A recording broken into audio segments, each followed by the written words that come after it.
वक्ता का अन्वेषण करना चाहिए। वक्ता कैसा होना चाहिए, इस पर भी एक दृष्टि डाला गया है भागवत जी में कि वक्ता कैसा होना चाहिए। तो इस पर लिखे हैं, विरक्तो वैष्णवो विप्रो वेद शास्त्र विशुद्ध कृत दृष्टांत कुशलो धीर वक्ता कार्योत निष्प्रिय।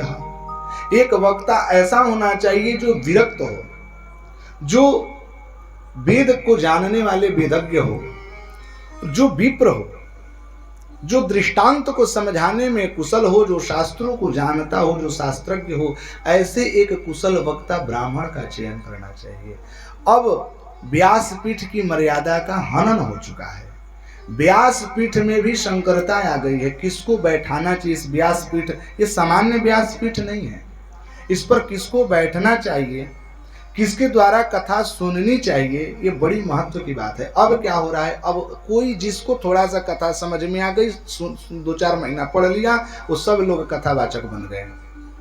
क्या स्त्रियां हो, क्या पुरुष वर्ग हो, सब लोगों का अधिकार नहीं है। स्त्रियों को तो कथा व्यासपीठ पर क्षमा चाहेंगे, स्त्रियों को कथा व्यास पर बैठ करके अनुष्ठानिक विधि से कथा करने का अधिकार नहीं है।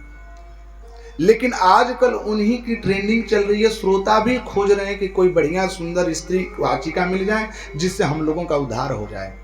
लेकिन जो नियम पूर्वक विधि, नियम पूर्वक जो सिद्धांत से चलेगा, उसी का कल्याण होगा। मनमाने ढंग से आप अपने प्रश्न पूछा है कि संज्ञा किसे कहते हैं, आए आप अपने मन से सर्वनाम की परिभाषा लिख के चले आएंगे तो क्या नंबर मिलेगा जी?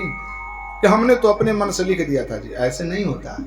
जो सिद्धांत है उसी सिद्धांत के अनुसार चलेंगे तब आपको सही मार्ग से आपको लाभ मिलेगा।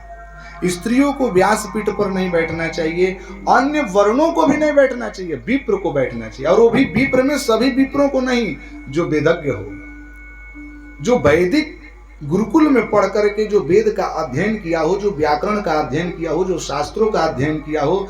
नहीं तो सब लोग तो कथावाचक ही बन जाएंगे, तो श्रोता कौन बनेगा? तो श्रोता और वक्ता का भी नियम है, कैसे रहना चाहिए।